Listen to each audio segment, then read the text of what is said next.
2014 के बाद हम इस सदन को लोकतंत्र का मंदिर के तरीके से लोकतंत्र का मंदिर कहकर हम इस सदन को सम्मानित करते हैं।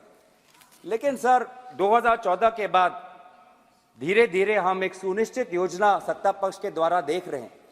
अब ये सदन या ये संसद लोकतंत्र का मंदिर नहीं सर, ये एक विशेष सम्राट का जीता जागता राज दरबार धीरे धीरे बनता जा रहा है। राष्ट्रपति जी के अभिभाषण बोल रहे हैं, संसद में बोल रहे हैं। अध्यक्ष महोदय, मैं आप धन्यवाद। लोकसभा में ये जो सुनिश्चित योजना है और लोकतंत्र को खत्म करके राजतंत्र को कायम बनाना, स्पीकर के राजतंत्रों को की जो एक परंपरा यहाँ पे स्थापित करने की कोशिश सत्ता पक्ष कर रही है।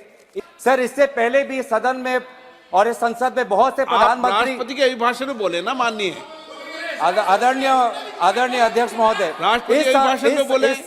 इस संसद की बात कर रहे हैं। संसद में बोले, संसद के इतिहास की बात कर रहे हैं सर। इस संसद के इतिहास में बहुत से प्रधानमंत्री आए हैं।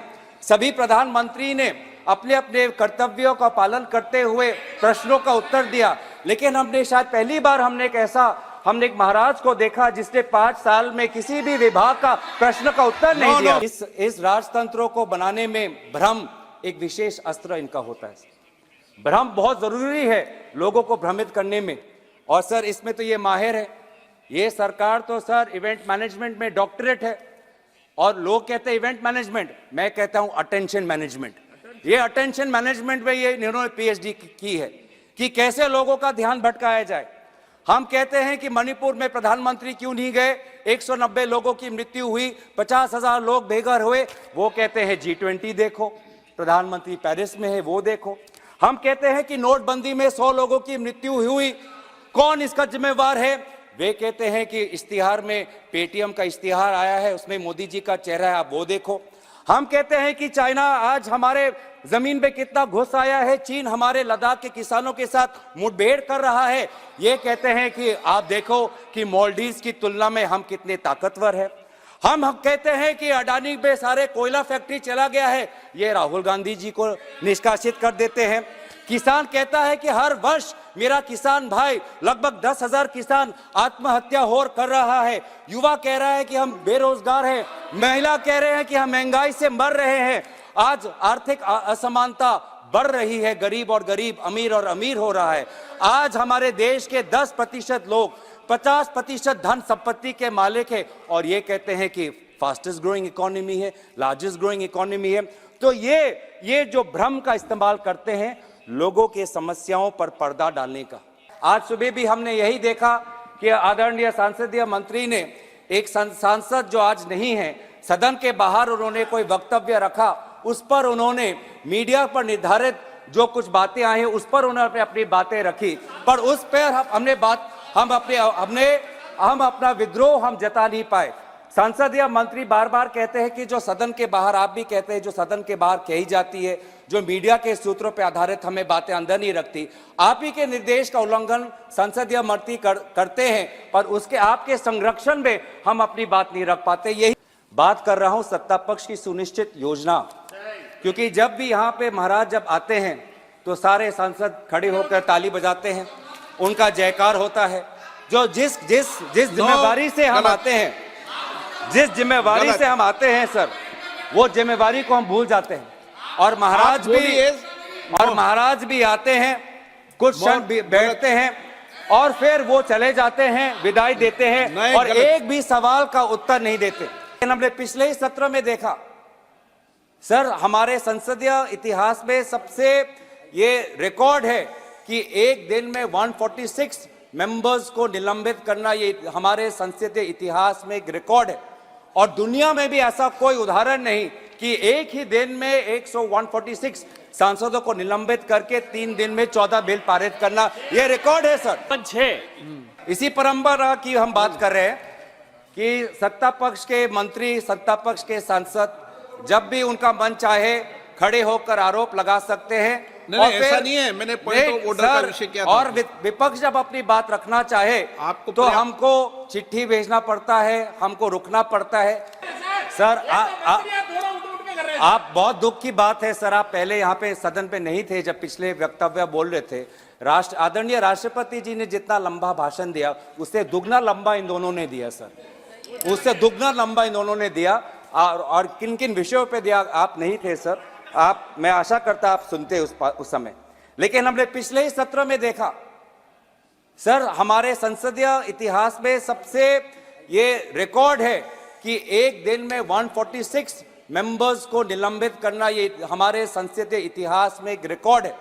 और दुनिया में भी ऐसा कोई उदाहरण नहीं कि एक ही दिन में 146 सांसदों को निलंबित करके 3 दिन में 14 बिल पारित करना, ये रिकॉर्ड है सर। इसी परंपरा की हम बात कर रहे हैं कि सत्ता पक्ष के मंत्री, सत्ता पक्ष के सांसद जब भी उनका मन चाहे खड़े होकर आरोप लगा सकते हैं। नहीं, ऐसा नहीं है, मैंने पॉइंट ऑफ ऑर्डर का विषय किया था। और विपक्ष जब अपनी बात रखना चाहे तो हमको चिट्ठी भेजना पड़ता है, हमको रुकना पड़ता है। लोक शक्ति को कमजोर करने के लिए ये भ्रम का इस्तेमाल करते हैं, लोगों को एक माया जाल में फंसाकर राजा को और ताकतवर बनाने का आज ये काम ये करते हैं। सर, मैं आदर करते हुए प्रधानमंत्री जी एक साधारण घर से आते हैं, उनका मैं आदर करता हूं और वो बहुत ऊंचाई तक पहुंच गए हैं। लेकिन दुख की बात यह है सर कि आज उन्होंने अपना सिंहासन इतनी ऊंचाई पर बना दिया है कि जमीन पर लोगों की समस्या आज उनके कानों तक पहुंचती नहीं है। ये हो रहा है सर। पिछले सत्र में भी जब सदन में कुछ युवा बेरोजगार के नारे लगाते हुए सदन के अंदर घुसे और हमने बात उठाई, हमने जानने की कोशिश की केंद्र गृह मंत्री से कि ये घुसपैठ कैसे हुआ, तो केंद्र मंत्री ने हमारे सवालों का जवाब नहीं दिया। लेकिन उसके पश्चात लगभग 142 सांसदों को निलंबित किया गया सर। ये बहुत ही आप में भी दुख की बात है कि जहां पे हमने केंद्र राष्ट्रपति भाषण के विषय पर, नीतियों पे, कार्यक्रम पे बोले सर। सर बहुत दुख की बात है। हमने पिछले ही सत्र में देखा सर, हमारे संसदीय इतिहास में सबसे ये रिकॉर्ड है कि एक दिन में 146 मेंबर्स को निलंबित करना, ये हमारे संसदीय इतिहास में एक रिकॉर्ड है। और दुनिया में भी ऐसा कोई उदाहरण नहीं कि एक ही दिन में 146 सांसदों को निलंबित करके 3 दिन में 14 बिल पारित करना, यह रिकॉर्ड है सर, यह रिकॉर्ड है। तो इसीलिए सर एक महिला सांसद को भी निष्कासित किया गया। तो ये पूरे जो संसदीय जो मर्यादा है सर, बार बार हम देख रहे हैं सर। एक मिनट बात कर रहा हूं सत्ता पक्ष की सुनिश्चित योजना, क्योंकि जब भी यहां पे महाराज जब आते हैं तो सारे सांसद खड़े होकर ताली बजाते हैं, उनका जयकार होता है। जो जिस जिम्मेवारी से हम आते हैं, जिस जिम्मेवारी से हम आते हैं सर, वो जिम्मेवारी को हम भूल जाते हैं। और महाराज भी आते हैं, कुछ क्षण बैठते हैं और फिर वो चले जाते हैं, विदाई देते हैं और एक भी सवाल का उत्तर नहीं देते। 2014 के बाद हम इस सदन को लोकतंत्र का मंदिर के तरीके से लोकतंत्र का मंदिर कहकर हम इस सदन को सम्मानित करते हैं। लेकिन सर 2014 के बाद धीरे धीरे हम एक सुनिश्चित योजना सत्ता पक्ष के द्वारा देख रहे हैं। अब ये सदन या ये संसद लोकतंत्र का मंदिर नहीं सर, ये एक विशेष सम्राट का जीता जागता राज दरबार धीरे धीरे बनता जा रहा है। महिलाओं पर आपत्तिजनक बातें की गई, कोई अब रोका नहीं गया। तो सर मैं बस तथ्य आपके सामने रख रहा हूं, मैं तथ्य आपके सामने रख रहा हूं कि इस 17वीं लोकसभा में out of 172 bills, 64 bills have been passed with less than 1 hour of discussion. This Lok Sabha, the current Lok Sabha, it will finish its 5 years without the position of Deputy Speaker being allocated to a member of the opposition. This 17th Lok Sabha, in the history of Lok Sabhas of India who have completed 5 years, will show the least number of sittings when it ends on February 9th. आजादी की लड़ाई भी एक जन आंदोलन था और आज भी अगर राजतंत्र से आजादी पानी है तो विपक्ष देश के जनता के साथ चट्टान की तरह खड़ा है। महाराज को यह पसंद नहीं, महाराज विपक्ष को कमजोर करना चाहता है।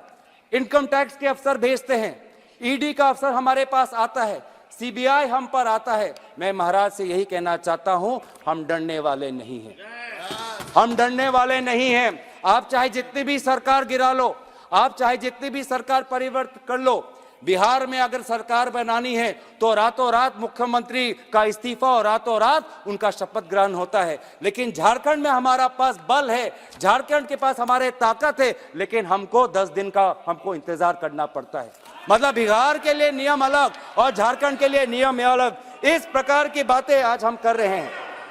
सर, अगर इनके खिलाफ हम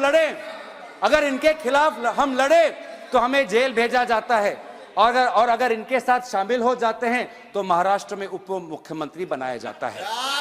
अगर इनके साथ हम लड़े तो हम पे शारदा का टैक्स लगता है, अगर इनके साथ हम जुड़े तो असम में मुख्यमंत्री मर जानते हैं। ये है सर वॉशिंग मशीन। बेरोजगार युवाओं के जो आंसू है उनको दिखाई देती नहीं। वो इतनी ऊंचाई पर है सर कि आज जब युवा कहता है कि मैं शिक्षित हूं, लेकिन 25 वर्ष के आयु से कम जो ग्रेजुएट है उसमें से लगभग 42.3% ग्रेजुएट बेरोजगार है, ये उनके ऊंचाई तक का उनके कानों पर नहीं पहुंचती। नौकरी की तलाश में सर आज हमारा युवा आज अवैध रूप धारण करके आज अमेरिका जा रहा है सर। हमने कुछ ही दिन पहले देखा कि कैसे 303 लोगों ने प्लेन चार्टर करके निकारागुआ तक गए, क्योंकि वो चाहते थे कि वो अमेरिका में जाए, कि वो रोजगार के तलाश में, नौकरी के तलाश में। आज ये है, हमने ये कुछ दिन पहले डुंकी एक पिक्चर आई, डुंकी सिर्फ पिक्चर नहीं है सर, डुंकी आज सच्चाई है। पिछले 5 वर्ष में सरकार ने खुद कबूल किया है कि अमेरिका में अवैध रूप से भारतीय नागरिकों का जाना पिछले 5 वर्ष में बढ़ चुका है। लगभग 2022-23 में लगभग 90,000 भारतीय लोगों ने अवैध तरीके से अमेरिका में घुसने की कोशिश की, कभी कनाडा के बॉर्डर पे, कभी मेक्सिको के बॉर्डर पे। वो कितने मजबूर होते हैं सर कि अपने परिवार को छोड़कर, अपने घर को छोड़कर वो कभी रोजगार के तलाश में कभी यूएई जाते हैं, कभी कनाडा जाते हैं, कभी अमेरिका जाते हैं। आज ये है आर्थिक स्थिति। लेकिन आज महाराज इतनी ऊंची सिंहासन पर बैठे हैं, आज ये उनको दिखती नहीं है। सर, कितनी गरीब की, बहुत दुख की बात है कि मानव तस्करी आज कितनी बड़ी समस्या हो गई है। आदिवासी गांवों में, उत्तर पूर्वांचल के गांवों में आज गरीब परिवारों का फायदा उठाकर मानव तस्करी करने वाले लोग जाते हैं और कहते हैं कि आप बेटी हमारे बेटी का हमें दायित्व दो, अपने घर के महिलाओं का दायित्व हमें दो। और मानव तस्करी के ये लोग आज उन बेटी पे शोषण करते हैं, आज उन महिलाओं पे शोषण करते हैं। Human trafficking has become a major problem. और ये ह्यूमन ट्रैफिकिंग क्यों है? क्योंकि लोग आज गरीब हैं, लोग आज बेसहाय हैं, और ये है वास्तविक स्थिति। आज सर हमारे सेना का जवान पूछ रहा है कि 4 साल बाद मेरा क्या होगा? अग्निवीर की योजना किसने बनाई? मैं कहां जाऊंगा? अग्निवीर की योजना तो सेना के अंदर से ये नीति नहीं आई। कौन है वो बाहर का विशेषज्ञ जिसने अग्निवीर की योजना बनाई? मेडिकल का छात्र आज ये बार बार ये कहते हैं कि हमने बाहर से हमने छात्राओं को हमने बचाया, लेकिन बाहर जाने की अवसर क्यों पड़ी? मेडिकल कॉलेज की ये बात करते हैं, लेकिन क्या आपको पता है सर कि आज अगर देश के अंदर एक मेडिकल के छात्रों को अगर पढ़ना है तो करोड़ों रुपए उसको फीस देना पड़ता है। करोड़ रुपए नहीं है उसके पास, इसलिए वो आज फिलीपींस जाता है, कजाकिस्तान जाता है, यूक्रेन जाता है, रशिया जाता है, चीन जाता है, क्योंकि वहां पर वही जो करोड़ों रुपए यहाँ पे जो देने पड़ते हैं मेडिकल कॉलेज में, वो वहां पे लाखों रुपए देकर वो अपना MBBS डिग्री लेके आता है। यह है वास्तविक स्थिति। महिलाएं आज पूछती है कि जब भी भारत की बेटी अन्याय के खिलाफ लड़ती है तो वो क्यों अकेली लड़ती है?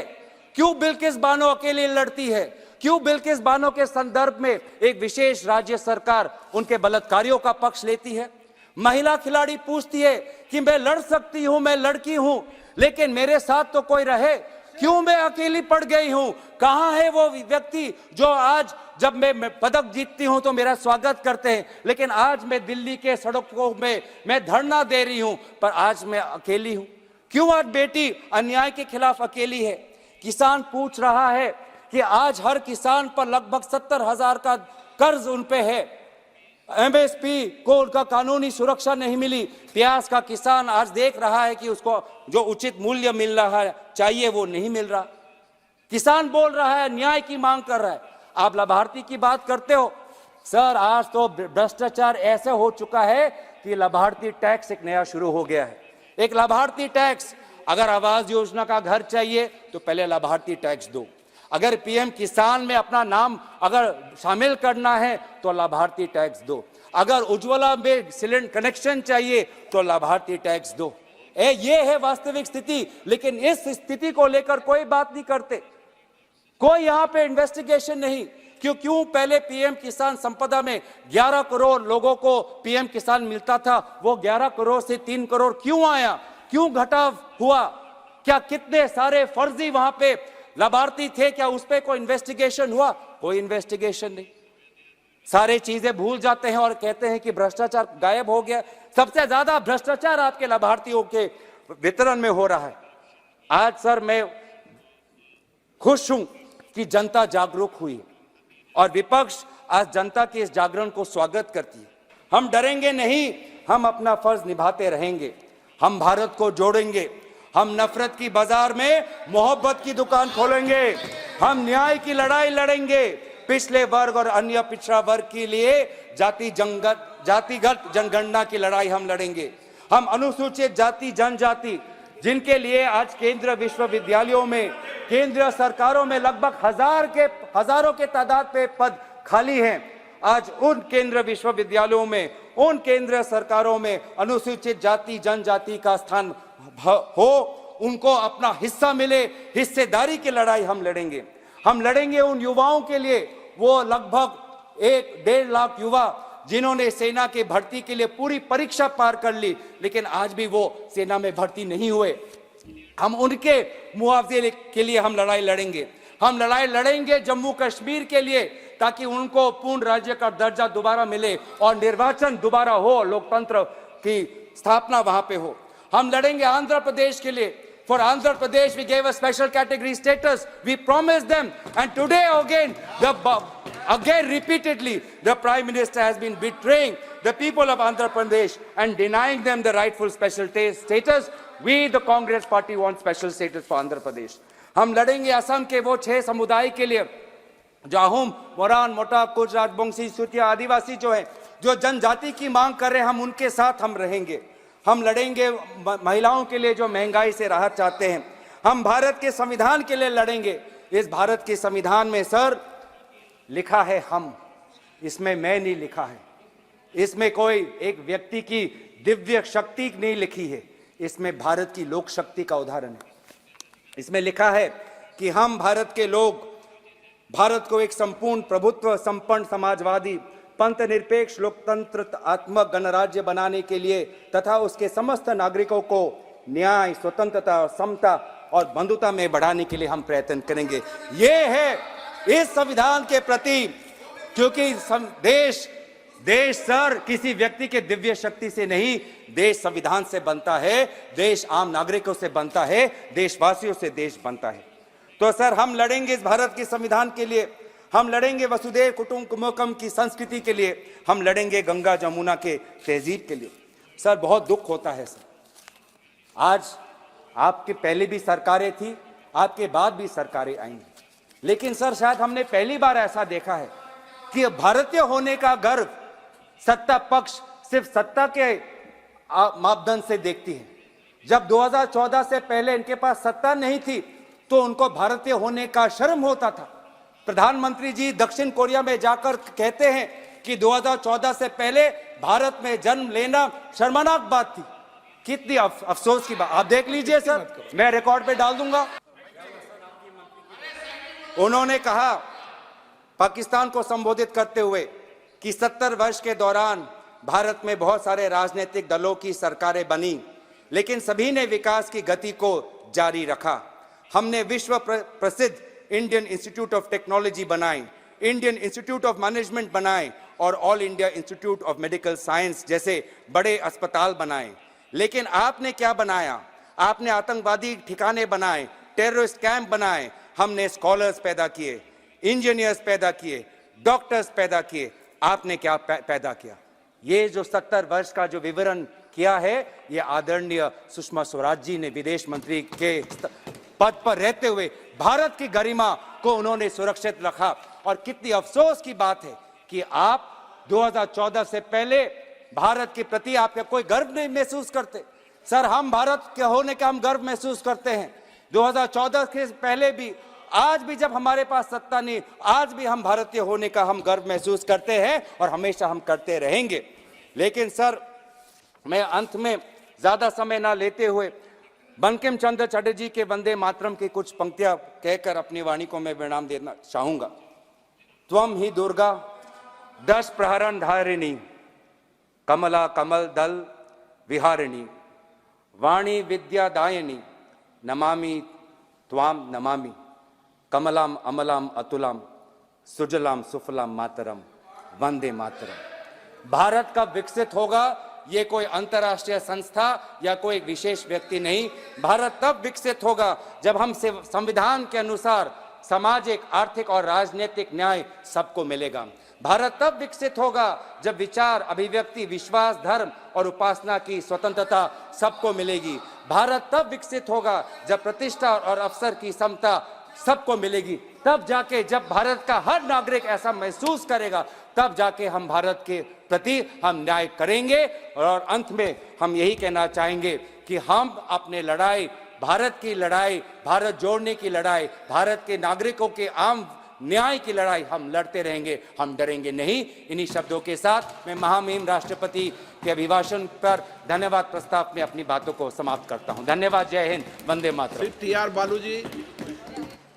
ऐसी ही और खबरों से हमेशा अपडेट रहने के लिए चैनल को सब्सक्राइब कर लीजिए और वीडियो पसंद आया हो तो लाइक और शेयर करना ना भूलें।